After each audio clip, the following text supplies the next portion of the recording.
Hey guys, Tyler Carter here. Welcome to the Art of Color and Light. I am so excited about this class. It is packed full of thoughts, insights, and principles all about painting. And it's my biggest hope and desire that this course helps you to take your work to the next level.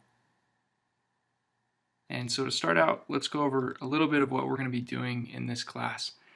The course objective is to create a solid understanding of color and light through principles of value, design, and hue, which will empower students with the ability, knowledge, and perspective to advance in their artistic development. Basically, I want you guys to kick butt. I want you to be able to improve, and this class is something that will help you get there. As we talk about value in week 1, the principles of color and light in week 2, micro and macro painting in week 3, and designing and composing for color in week 4, color harmonies in time of day in week 5, color theory in week 6, and then week 7 and 8 is going to be kind of like a demonstration where I'm going to talk about beginning your composition and beginning your painting in week 7, and then a little bit more about finessing in week 8.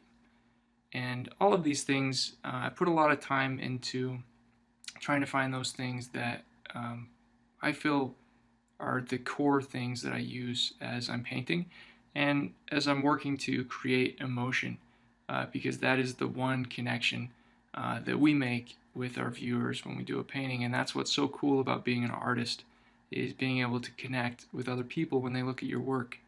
And so a lot of the focus in this class is going to be about eliciting emotion, emotional response, and how we can best do that. So to get started, I've pulled up some of my own work from production and also some personal work. These first pieces are color keys to set the lighting emotion as you go through a film, and then we kind of work into some set design and moment paintings.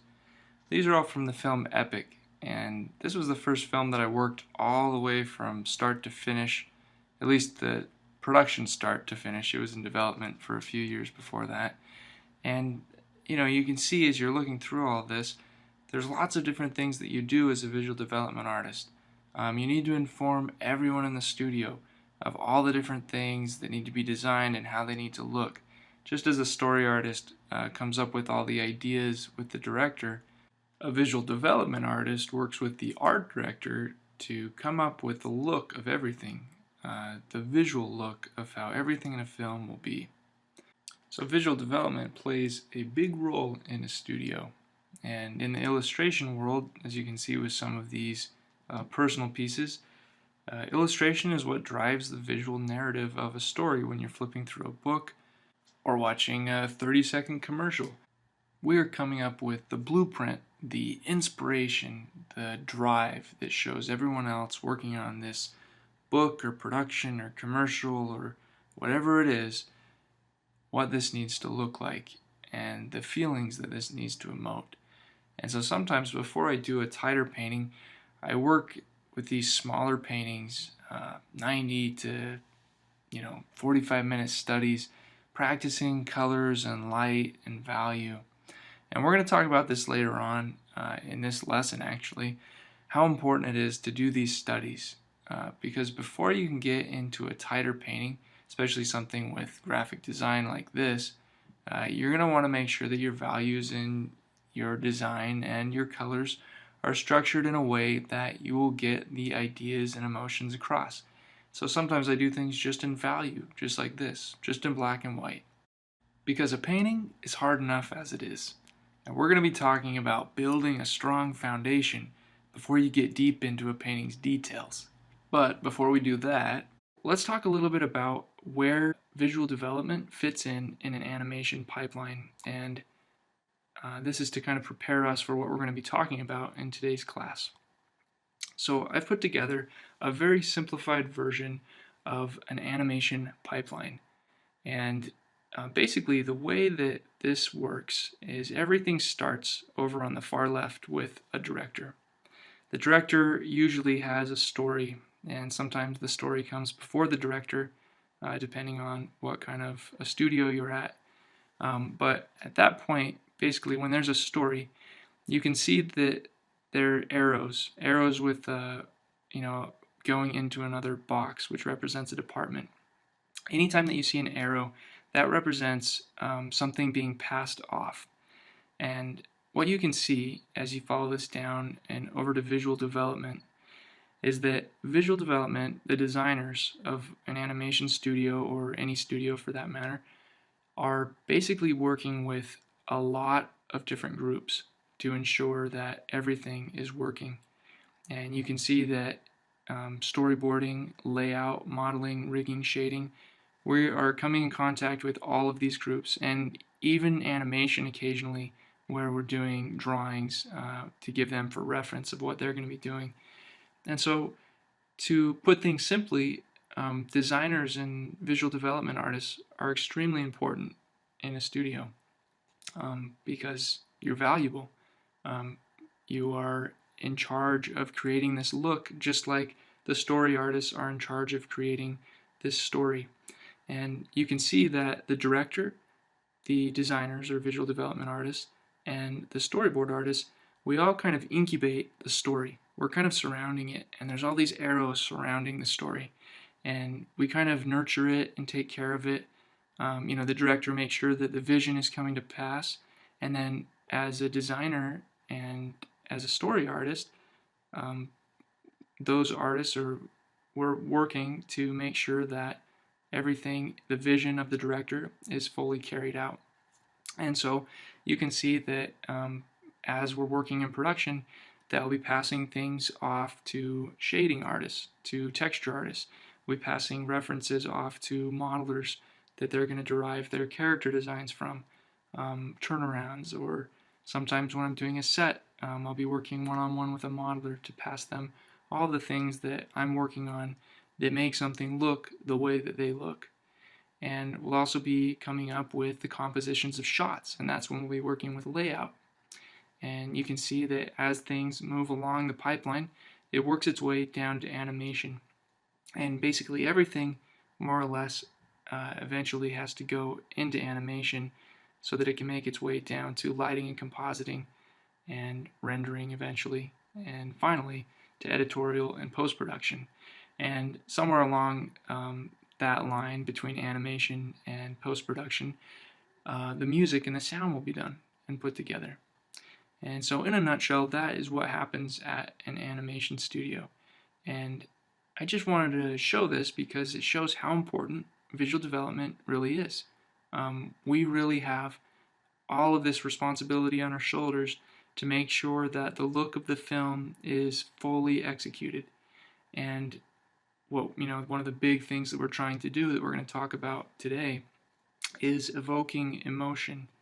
A little bit more of emotion than you're just going to get from watching the story or listening to the story or hearing the story. We want you to feel it, and you're going to do that when you see visual representation on the screen. And that kind of leads us to what we're going to be talking about today in Lecture 1. So the overview of today's lesson is about values, about analyzing, estimating, simplifying, designing, and executing values. And we're going to be learning from masters what makes a good painting. We're going to be talking about the visual narrative, about value structure in film to evoke emotion. And the big objective for this particular lesson is that after we finish this lecture, that you're going to be able to understand the importance of value and to be able to estimate, simplify, and translate values that you see from life onto your canvas effectively, and to be able to analyze whether a painting is good or bad based on value.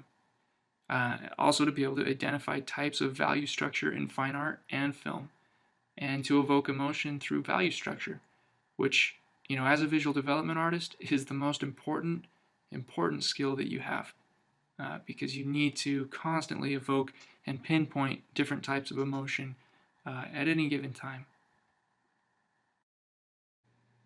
All right, so value. What is it? Value is the lightness or darkness of a color based on a scale from black to white. And it's also the most important thing you'll ever learn in painting. Ever, period. That's right, I said ever. Now let's look at some colors and estimate their values. Every color has a value. On this page, I've created a scale that gradates from pure black to pure white. Each square is labeled with a number that corresponds to its value. I'm basing this off of my color bar in Photoshop, which is called the HSB slider for hue saturation value. Later on, we'll take a look at that. Now, pause the video and take 20 seconds to estimate the values of each of these 4 colors. Now that you've had a moment to think about these, let's look at them in grayscale. Are you still feeling confident? Do you want to change any of your value estimates? Now, let's look at what these actually are. Were you surprised at all? Estimating values is a crucial part of painting. One reason estimating values is so difficult is because there are usually other colors nearby which deceive our estimates. They change the way our eyes perceive things. Later on in the term, we'll talk about how color relationships and proximity affect our perception. But for now, let's look at The Bath by the Spanish artist Joaquin Sorolla. As you can see, Sorolla is known for his ability to use color and light. When you look over this painting, you can see incredible color choices. There's bounce light and reflected light interacting beautifully with wet and dry surfaces. The rhythm of the brush strokes describes the water surface. It's quite remarkable.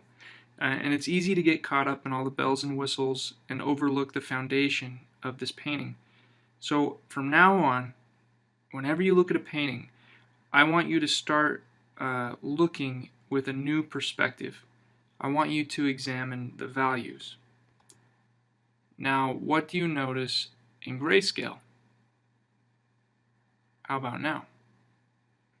Look at the pooling of the light. Everything is planned precisely.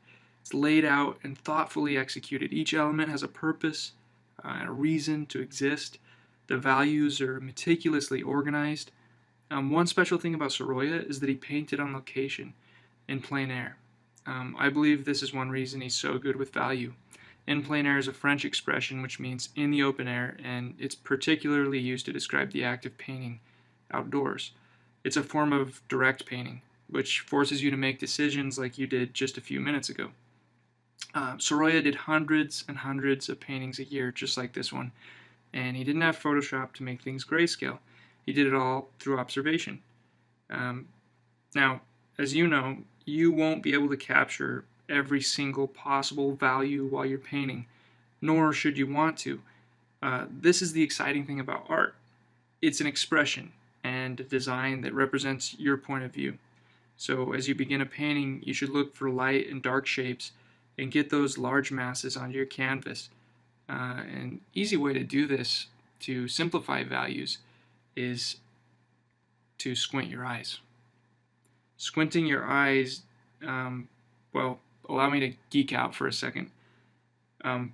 Light enters the eye through the pupil and travels to the lens.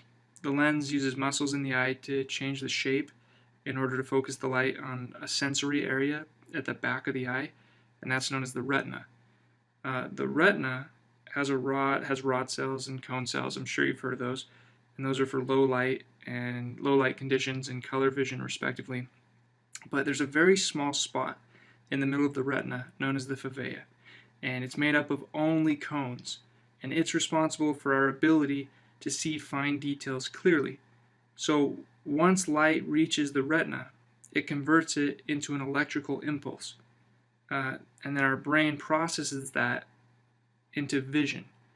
So in a nutshell, when less light arrives at the retina, the brain is forced to use less information, and as a result, our vision is simplified. It's pretty cool. It's pretty cool that our bodies are equipped with such a dynamic tool as the human eye. It's an organic tool to estimate value, really. So, why is value so important? Because value is the foundation of a good painting. You cannot build a house on a sandy foundation. You can't create a masterpiece without strong core values. And values are the foundation.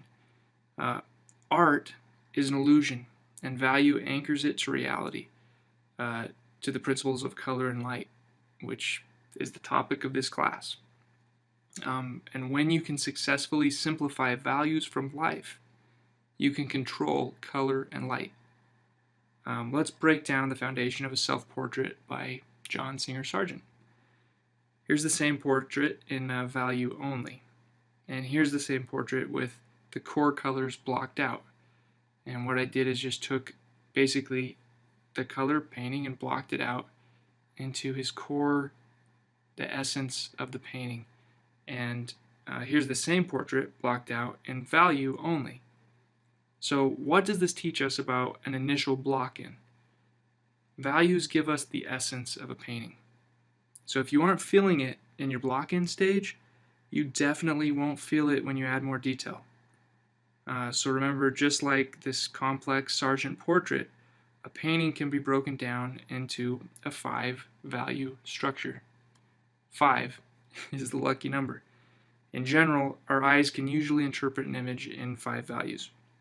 Details, they can always be added later, but in the blocking stage, these 5 values should show the essence of the painting. And most always, just with this many values, you can almost always express the image. You might have to compress certain areas, but that's good. It forces you to design and come up with the essence. And so, if it isn't singing when you block it in, the values aren't working. It's as simple as that. And simplicity is power. It's so powerful that film uses it to enhance stories through visual narrative.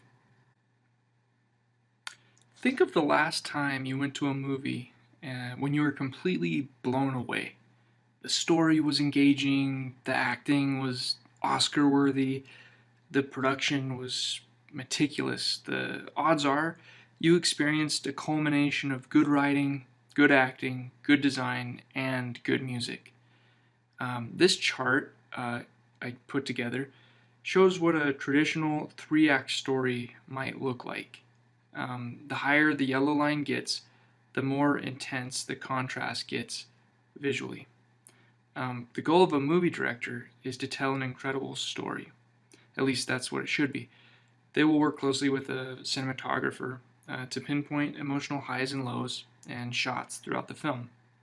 The cinematographer then crafts the look or the value structure of each of these moments to enhance the narrative. It's all about what the audience experiences, and that cinematographer is doing everything in his power to completely almost manipulate the feelings that the audience has. And so if a story is sad, that cinematographer is going to do all he or she can, to make that audience feel that emotion, that sadness, even more so. And that's what their job is. They should always be looking to bring to pass the vision of the director. And for example, in this chart, a climax will usually have more intense contrast than a resolution or scenes from Act 1. Not always, but traditionally that's usually how it is. Let's look at value structures in some of the beloved films that we grew up with and how they were used to enhance the narrative or manipulate our feelings as we were watching. I've broken down the value structures into 4 different groups: high key, low key, middle key, and full key. High key is when the majority of the image is lighter in value. That means that instead of using the full range on the scale, it's just focusing on everything from 50% up. The first image is from Aliens. And, relative to this movie, this is a very, very high key image, as the rest of the movie is very dark. This is from Beauty and the Beast. And, mostly all light, right? Above that 50% mark and more towards somewhere in the higher percentage where everything is light. This is from Dances with Wolves. And, you see these shots and it gives you a feeling like, these ones in particular, kind of like things are all right. In all 3 of these images so far, it's been when things were pretty good. This is when Forrest Gump is with Jenny. And who can forget that? Good times. He falls in love with this girl. And so this is just to show things are good. These guys were best buddies. They grew up together. And Toy Story 3, playing around in the nursery, in the daycare center. And even though those kids might not be the best to play with the toys, this is a moment in the film that's pretty lighthearted. And so in general, things in a high key are pretty lighthearted. This is a watercolor by John Singer Sargent, called Camouflaged Field in France. And, it's kind of a lighthearted, happy painting. He wanted to express the feeling of being there in that field, and so he chose to do it that way. And I've snuck in a few paintings from some of the masters, so we can also look at those in this same value structure that we're analyzing film with. Now, sometimes you'll have high key with a dark accent, and this can change the mood, but it can also be used to highlight where we should be looking as a viewer. This is from Days of Heaven. This is from Minority Report. Really focusing us in to look there into the middle of the image. O brother, where art thou? And a high key with a dark accent is it's basically a design tool to really get you to look at the composition. And you can see this. There's almost like an X in the composition, getting you to look at that bottom third, and then it's further enhanced with that strong hit of dark relative to the rest of the painting being pretty light. Fantastic design tool, beautiful shot. Here's another piece by John Singer Sargent. This is called Mannequin in the Snow. And in this you can see how he used this mannequin that's basically in the foreground there, how he completely separated it with just contrast, with just value. Next is low key. This is when the majority of the image is darker in value, so it's opposite of high key. It's everything in the image is just lower in value. That means we won't see anything very light. We won't see any hits of white, or very, very few, if any. But really, we won't see any pure white. Everything's going to be below that. Here's an image from Braveheart, when he's lost his family. Basically, William Wallace has lost everything. Man, the shot was chosen to be lit like this, to express that emotion, that sadness. This is a scene from Aliens towards the end of the movie, when they're just trying to get out of the ship and escape, and they realize that they've walked in where all these alien eggs are. So this is kind of a sick, creepy feeling. They're in trouble. Something's coming. Something's brewing. Beauty and the Beast. Let this be a lesson that we shouldn't be in the West Wing.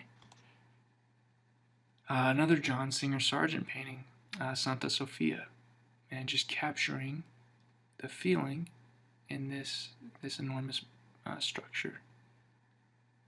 Another Sargent painting. This is called the Alpine Pool, and once again, capturing the feeling that was at this location. And John Singer Sargent also painted on location. A lot of plein air as well.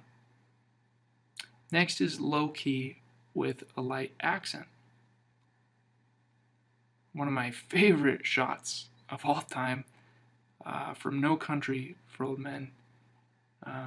This is a fantastic image and very well designed.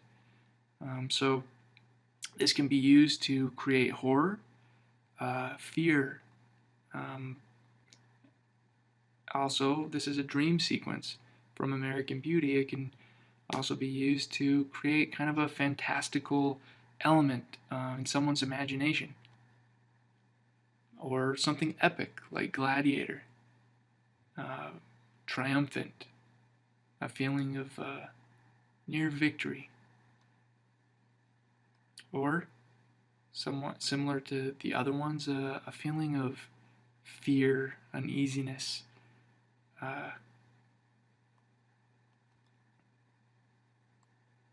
Toy Story 3, when it's revealed that these toys aren't the good guys. And a piece by Sergeant, Madam X.